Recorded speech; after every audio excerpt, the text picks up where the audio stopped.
ومن جاهد فإنما يجاهد لنفسه إن الله لغني عن العالمين. بسم الله الرحمن الرحيم. الحمد لله رب العالمين والصلاة والسلام على المبعوث رحمة للعالمين نبينا محمد وعلى آله وصحبه ومن تبعهم بإحسان إلى يوم الدين أما بعد. Kaum muslimin dan muslimat, para pendengar dimanapun Anda berada, Assalamualaikum warahmatullahi wabarakatuh.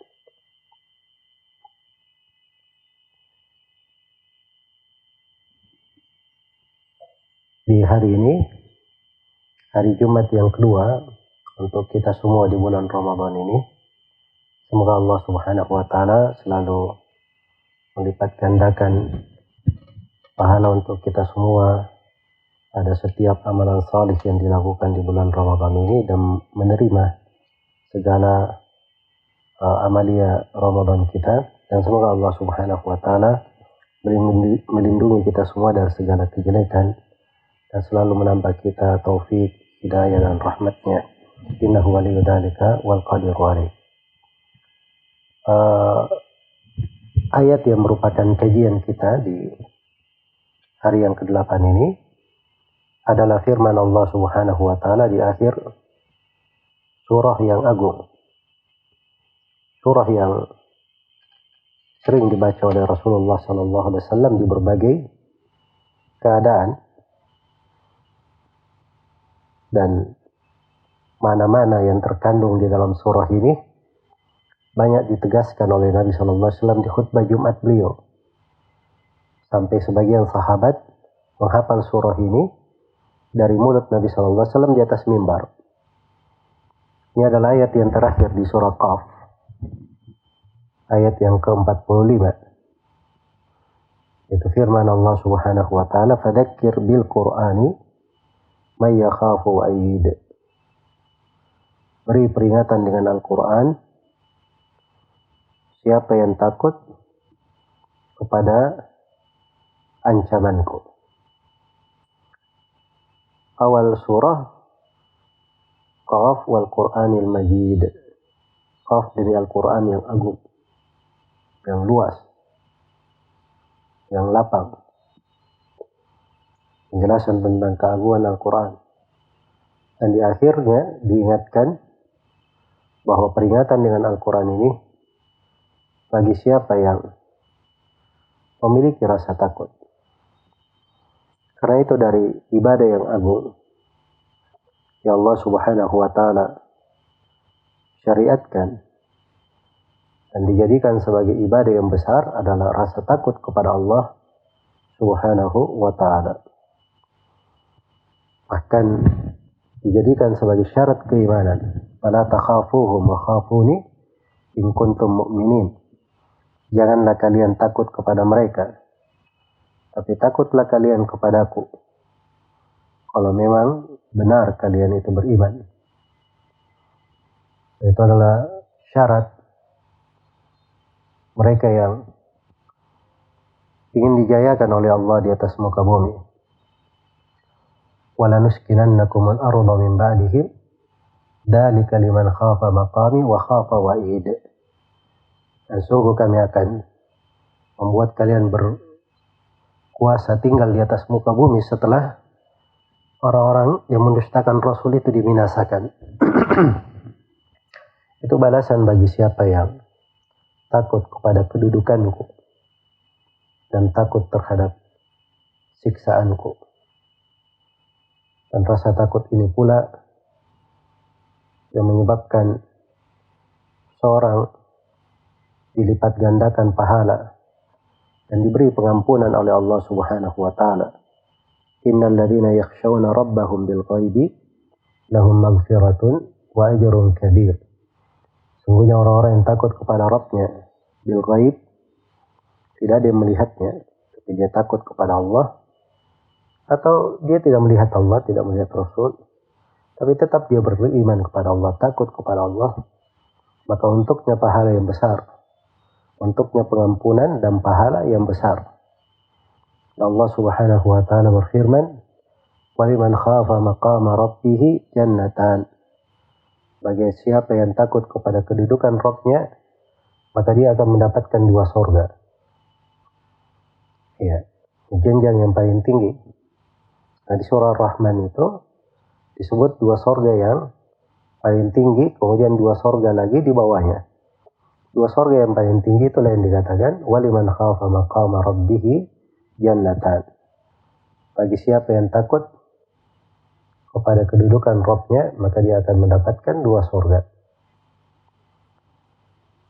Dan banyak lagi ayat-ayat yang menunjukkan besarnya keutamaan dari rasa takut ini, manfaat dan kebaikannya.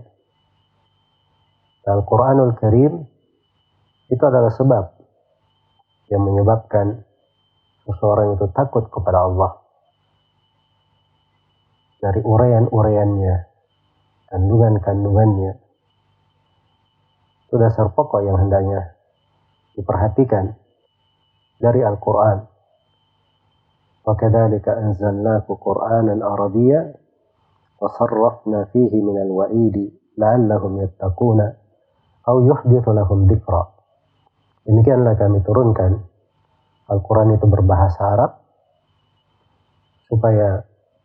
dan kami terangkan di dalamnya berbagai ancaman supaya mereka itu selalu bertakwa dan supaya mereka selalu memperbaharui mengingat Allah Subhanahu wa taala.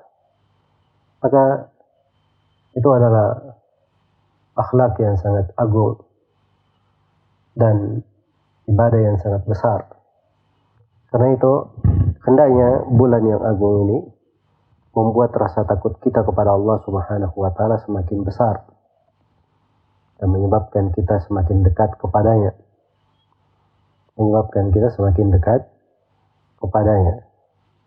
Apalagi dengan membaca Al-Quran, mengkajinya, mentilawahnya.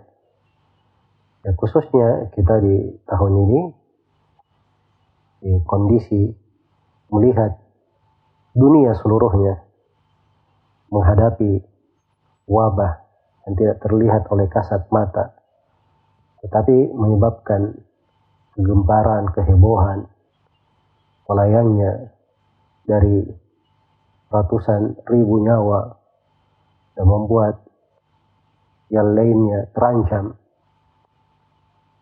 Nah, ini semuanya dari hal-hal yang harusnya kita selalu berpikir untuk memperbaharui rasa takut kita kepada Allah.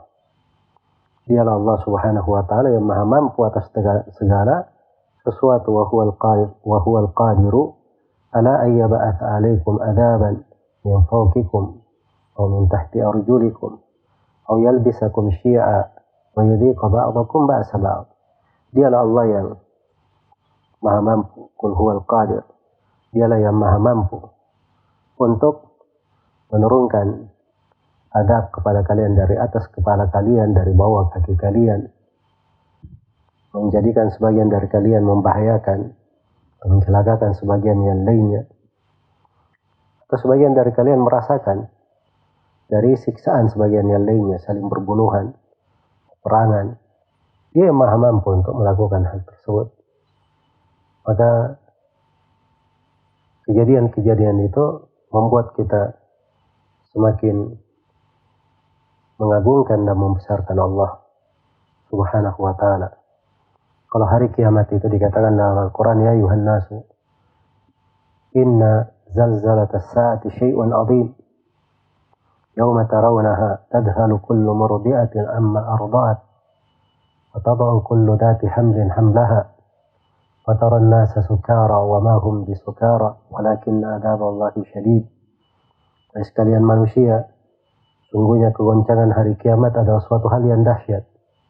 Hari kalian menyaksikannya, hari kala terjadinya, engkau melihat setiap orang yang hamil itu melahirkan, dan engkau melihat orang yang menyusui, dia lalai dari anak yang dia susui, dan engkau melihat manusia itu mabuk, padahal mereka tidak mabuk. tapi siksaan Allah yang sangat pedih.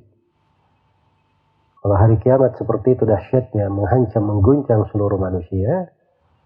Dan ini satu virus yang tidak kelihatan, tapi membuat heboh sedunia. Subhanallah. Allah subhanahu wa ta'ala maha mampu atas segala sesuatu. Dan tidak ada tempat berlindung kecuali hanya kepadanya. Tidak ada yang bisa mengangkatnya kecuali hanya Allah subhanahu wa ta'ala.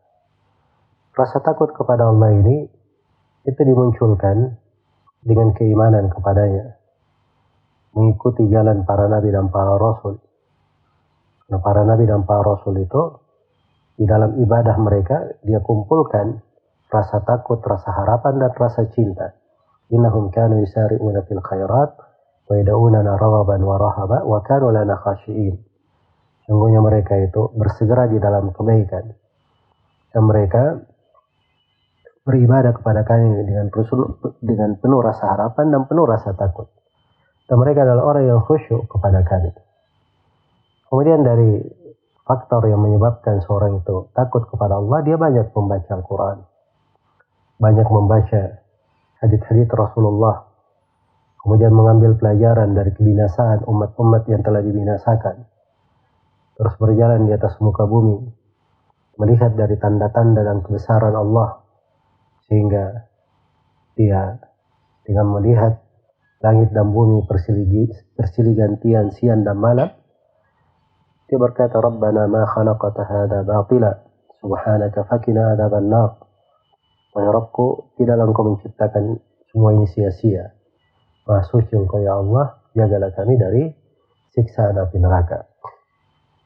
Kemudian ada 3 hal yang perlu saya ingatkan. Yang pertama, rasa takut itu kelihatan di perbuatan seorang hamba, perilakunya, di dalam ucapannya, pada apa yang dia makan, pada apa yang dia minum, pada gerak-geriknya, pada pergaulannya. Apabila dia memiliki rasa takut kepada Allah, maka rasa takutnya akan mewarnai seluruh hal tersebut. Dia di kondisi apapun, pada keadaan yang dia hadapi, sesulit apapun keadaan tersebut, ataupun keadaan itu penuh dengan kemudahan, dia selalu memiliki rasa takut kepada Allah subhanahu wa ta'ala. Kemudian yang kedua, perlu saya ingatkan bahwa rasa takut itu adalah ibadah yang agung, ibadah para nabi dan para rasul, ibadahnya orang-orang yang salih. Tatajafa junubuhum anil madaji' yad'una rabbahum khawfan wa tama'a. Mereka beribadah, berdoa kepada Rabbnya penuh rasa harapan dan penuh rasa takut. Ud'u rabbakum tadarru'an wa khufya wad'uhu khawfan wa tama'a. Berdoalah kalian kepadanya dengan penuh rasa takut dan penuh rasa harapan. Dan di berbagai ayat Allah subhanahu wa ta'ala kumpulkan 2 sifat untuk dirinya. Nabbi ibadi anni anal ghafurur rahim wa anna adabi huwal adabul alim. Berita kepada hamba-hambaku bahwa aku ini maha pengampun lagi maha penyayang, tetapi siksaanku siksaan yang maha pedih. Iya. I'lamu anna Allah syadidul iqabi wa anna Allah ghafurur rahim. Ketahuilah bahwa Allah sangat keras siksaannya. Allah subhanahu wa ta'ala maha pengampun lagi maha penyayang. Inna rabbaka ladu maghfiratil linnasi ala dhulmihim wa inna allaha lasyadidul iqab. Sungguhnya Rabb engkau maha mengampuni hamba-hamba pada dosa yang mereka lakukan, dan sungguhnya Allah maha keras siksaannya. Ya. Wa inna, dan banyak lagi dari ayat-ayat yang semakna dengan itu. Karena itu rasa takut dan rasa harapan itu 2 hal yang hendaknya berada pada diri seorang hamba sehingga seimbang di kehidupannya. Ibarat seekor burung, badannya adalah rasa cintanya kepada Allah dan 2 sayapnya adalah rasa takut dan rasa harapan. Apabila semuanya ada, maka akan seimbang terbangnya. Kemudian yang ketiga, yang perlu diketahui bahwa rasa takut itu rasa takut yang benar itu adalah rasa takut yang membuat dia semakin cinta kepada Allah, semakin berlari kepadanya, dan semakin beramal dengan ketaatan. Iya, dan disitulah keagungan dan kebesaran Allah. Seluruh makhluk, kalau kita takut kepadanya, kita lari darinya, khawatir, takut. Berbeda dengan takut kepada Allah. Seorang itu kalau dia takut kepada Allah, maka dia akan semakin berlari kepada Allah, akan semakin berlindung kepadanya. Maka apabila dia benar di dalam hal ini, itulah rasa takut yang benar. Tapi kalau dia mengatakan dirinya punya rasa takut kepada Allah, tetapi dia jatuh di dalam hal-hal yang menyelisihi syariat, justru berputus asa dari rahmat Allah, maka ini bukan rasa takut yang benar. Semoga Allah Subhanahu wa Ta'ala melipat gandakan pahala dan kebaikan untuk kita semua, dan menghiasi hati kita dengan rasa takut kepadanya, menjadikan kita semua sebagai ahlu khasyati, orang-orang yang takut kepadanya, orang-orang yang dikatakan di dalam Al-Quran, untuk mereka jannatu adnin tajri min tahtiha jazaohum inda rabbihim jannatu adnin tajri min tahtiha al-anharu khalidina fiha abada radiyallahu anhum wa radu anhu dzalika liman khasyiya rabbah. Balasan untuk mereka adalah sorga-sorga Aden yang mengalir di bawahnya sungai-sungai, mereka kekal di dalamnya selama-lamanya. Allah ridha kepada mereka dan mereka ridha kepada Allah. Itulah balasan bagi siapa yang takut kepada Rabbnya. Semoga Allah Subhanahu wa Ta'ala menjadikan akhlak ini sebagai pembawaan kita, hal yang menghiasi kehidupan kita, dan sebagai kawan kita dimanapun kita berada. Dan semoga Allah Subhanahu wa Ta'ala menjaga kita semua dari segala kejelekan, melindungi kita dari siksaannya. Innahu waliyyu dzalika wal qadiru alaih, wallahu ta'ala alam.